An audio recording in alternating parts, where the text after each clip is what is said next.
Como ya vimos en un anterior trabajo, el 1 de abril de 2025, en la unidad habitacional ex Hacienda Guadalupe en Chalco, Estado de México, doña Carlota, de 74 años de edad, accionó un arma calibre 38 especial a las afueras de una vivienda perteneciente a su hija. Esto ante la noticia de invasión de la casa por parte de gente desconocida. El caso se volvió viral a nivel nacional por la difusión de un video en el que se ve a la señora en contra de los invasores. En el lugar perdieron la vida 2 hombres de 51 y 19 años de edad. El resultado, doña Carlota y sus hijos están siendo procesados por doble homicidio calificado, y aunque la primera enfrenta su proceso en arraigo domiciliario, la Fiscalía está solicitando en su contra 140 años de cárcel por los hechos, respecto a los que los enjuiciados alegan existió una legítima defensa, lo cual también ya hablamos en el video pasado. Hoy quiero hacer una pregunta incómoda. ¿Qué tan desgarrado está el tejido social? ¿Qué tanta falta de confianza hay en las autoridades? ¿O qué hay en nuestra cultura que las personas deciden no cumplir el derecho y hacer justicia por su propia mano? El artículo 17 de la Constitución establece que ninguna persona podrá hacerse justicia por sí misma ni ejercer violencia para reclamar algún derecho. Esto significa que, cuando exista alguna controversia, el caso debe ser dirimido por un tribunal de manera pronta, completa e imparcial, lo cual implica no solo el poder acceder al aparato de justicia, sino que se respeten todas las etapas del procedimiento. Se escucha a los interesados, se dicte una sentencia y, en su caso, se cumpla lo que diga esa sentencia dentro de un plazo razonable. Esto por el contrato social que une a la sociedad, en el que los individuos renuncian al uso de la fuerza y le otorgan el monopolio de esta al Estado y se comprometen a someterse a las leyes. Pero, ¿qué hay en nuestra idiosincrasia o en la conciencia colectiva que en México nos hace creer que seguir las normas es optativo o que si las incumplimos no pasa nada? Desde algo tan mundano como pasarte un semáforo en rojo, invadir un paso peatonal o no levantar los desechos de tu perro, hasta cosas de alto calado como buscar formas de no pagar impuestos o, como doña Carlota, hacer justicia por tu propia mano cuando tu vida o tu patrimonio se ve amenazado. Esto, más que una característica de la mexicanidad, es una verdadera cuestión estructural. Hay que empezar diciendo que tenemos una gran tendencia o cultura de la ilegalidad. Héctor Aguilar Camín lo describe muy bien en su libro México, la ceniza y la semilla, cuando señala que vivimos en un estado de ilegalidad consentido, que significa que tanto para los ciudadanos como los entes públicos está bien no cumplir las normas.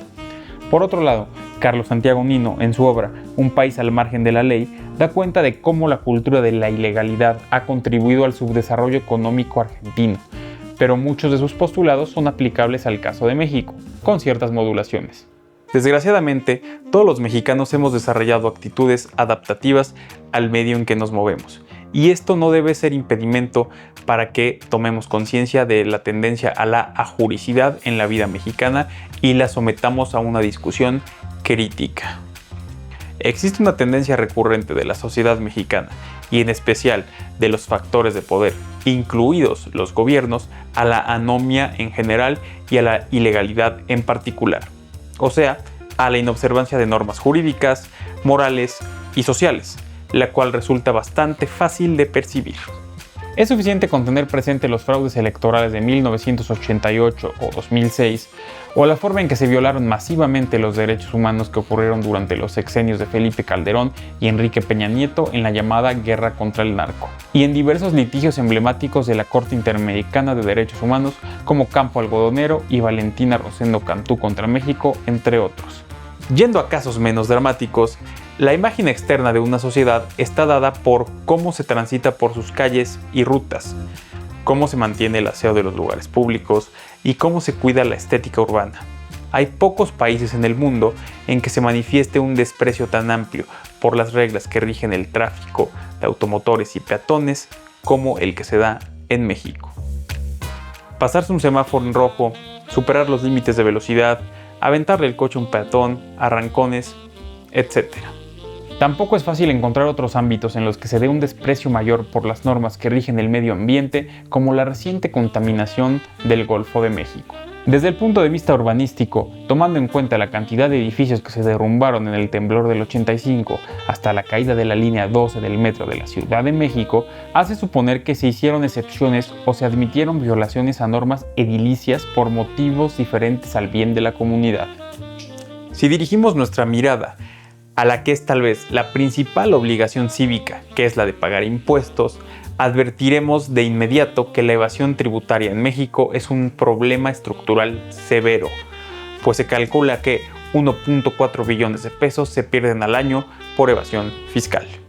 Si consultamos las estadísticas, nos convenceremos de que los casos de criminalidad que son efectivamente juzgados por la justicia son ínfimos, pues se estima que solo cerca del 1% de los delitos cometidos terminan en una sentencia. Ahora, la corrupción. El fenómeno de la corrupción está masivamente generalizado en la sociedad mexicana e impide el buen funcionamiento del conducto social y de sus instituciones, incluyendo el proceso democrático y el mercado. Además, adquiere un carácter difícilmente reversible, dado que se alimenta a sí misma. Según la tercera encuesta nacional sobre corrupción e impunidad, el 27.2% de la población considera que casi nunca se respetan las leyes y 21.3% que nunca. En su conjunto, estas dos categorías indican que 48.5% de las personas no creen que se respeten las leyes regularmente. Por otro lado, en 2021, el 89% de las personas consideran que los actos de corrupción se dan frecuentemente y muy frecuentemente, lo cual es mayor al 86% que lo creía en 2019. Por el contrario, los que consideran que estos se dan de manera poco frecuente, rara vez o nunca, disminuyeron de 12% a 9%. Y finalmente, la impunidad. Solo el 9% de los mexicanos considera que los responsables de actos de corrupción sufren consecuencias siempre o la mayoría de las veces. En contraste, 72% consideran que los castigos llegan solo algunas veces o casi nunca, y 18% creen que las consecuencias simplemente no llegan. Así, es claro que hay una clase de inobservancia generalizada de normas jurídicas, sociales, convencionales y morales, que conduce a situaciones en que algunos están peor y nadie esté mejor de lo que ocurriría si esas normas fueran observadas, o en que hay muchos que están mucho peor frente a tal vez solo algunos pocos que están mejor, que a la postre genera falta de paz social e inestabilidad psicológica de los miembros de la sociedad y desde luego subdesarrollo y autoritarismo, pues las normas son el cemento de la sociedad, ya que su vigencia y observancia constituyen un componente básico de muchos procesos sociales y del proceso democrático. Así es como llegamos al meollo de este asunto, la justicia por propia mano, que comienza como un síntoma, pero que después se retroalimenta y se vuelve parte del estado de ilegalidad consentido. En primer lugar, debe decirse que el Estado tiene dos responsabilidades fundamentales, que son brindar seguridad a los ciudadanos y castigar a aquellos que llevan a cabo actos criminales. Sin embargo, la frustración con la inefectividad estatal, en ciertos casos, lleva a los ciudadanos a decidir tomar la justicia en su propia mano. Al respecto, los factores criminógenos se pueden entender como aquellos elementos objetivos que intervienen en la producción del fenómeno criminal. Pueden ser endógenos y exógenos. Existen factores criminógenos sociales, tales como la sobrepoblación, desempleo, condiciones económicas y políticas, educación, inseguridad, la forma en que se administra justicia y en general todos aquellos que provienen del exterior de la persona. La forma en que se administra justicia se encuentra estrechamente relacionada con la corrupción, impunidad y la ineficiencia de las instituciones de seguridad pública, de procuración y administración de justicia. Como ya vimos, la corrupción es tan alta que crea una convicción social de que la justicia solo se puede asegurar a las personas que proporcionen pagos o dádivas, o a quienes tengan la capacidad de influir sobre los servidores públicos.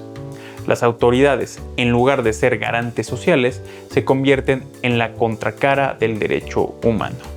En un alto porcentaje, las instituciones de justicia se han mostrado ineficaces para resolver las conductas delictivas, ya sea por falta de profesionalización de las policías, la carente preparación de los ministerios públicos y la falta de aptitud en jueces y magistrados.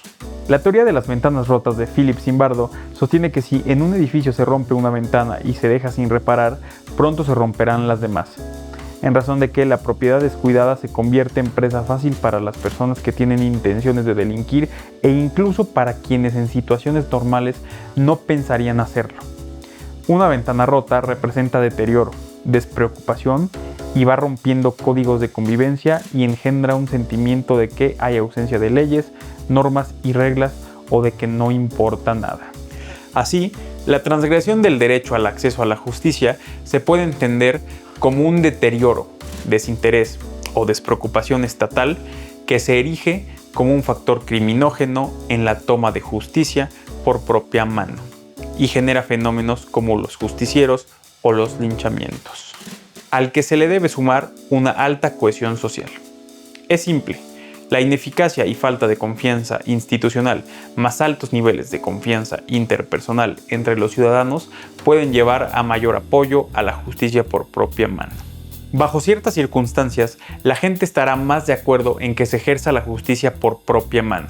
Es decir, si pueden confiar en que sus vecinos o quienes los rodean actuarán de esa manera. Tal es el caso acaecido el 31 de julio de 2020, cuando un presunto asaltante fue molido a golpes por un grupo de personas que viajaban en una combi durante un atraco fallido. Los justicieros de la combi tuvieron una gran repercusión social. La noticia obtuvo gran cobertura en distintos medios de comunicación y redes sociales, donde los mensajes de aprobación por parte de la ciudadanía se convirtieron en una constante, a pesar de que los hechos también pueden ser constitutivos de delito. El linchar está en función de una fuerte simpatía hacia la víctima y una débil simpatía hacia el presunto ofensor. O lo que ocurre en diversas poblaciones a lo largo del país, que se encuentran de facto fuera de la jurisdicción estatal o sujetas a un débil Estado de Derecho, donde hay suficiente cohesión social y desarrollan formas locales de control, como las autodefensas. El Estado pierde el monopolio de la violencia y las comunidades ven la violencia colectiva como una respuesta moralista al comportamiento desviado. En conclusión, la percepción que tiene la población acerca de la corrupción, la impunidad y el funcionamiento de las instituciones de seguridad y justicia, más el hartazgo social por la amplificación de la inseguridad y el apoyo que se da en redes sociales, etc., propician el incremento de justicieros ciudadanos, a pesar de que esta conducta no se encuentre amparada por la Constitución. Esto es justo lo que le pasó a doña Carlota y sus hijos. La falta de fe y apoyo institucional y la gran confianza interpersonal entre ellos les hizo tomar el caso en sus propias manos. A lo que sí se suma la amenaza que refieren ya había en contra de sus vidas, es una receta para el desastre. Y tú te preguntarás, ¿qué hacer para disminuir la aparición de justicieros? Si se desea reducir la toma de justicia por propia mano, entonces se debe garantizar de manera efectiva el derecho de acceso a la justicia con leyes y políticas públicas tendientes a prevenir los delitos, reducir la inseguridad y la corrupción. Los elementos de la teoría de las ventanas rotas son evidentes. La despreocupación de las autoridades, ya sea por falta de preparación o por malas prácticas como la corrupción o la flojera, o el vete a la otra oficina, o el aquí no es. El desinterés en la falta de armonización de contenidos legales, procedimientos y cuestiones operativas para que todos puedan acudir ante las autoridades a hacer efectivo su derecho de acceso a la justicia.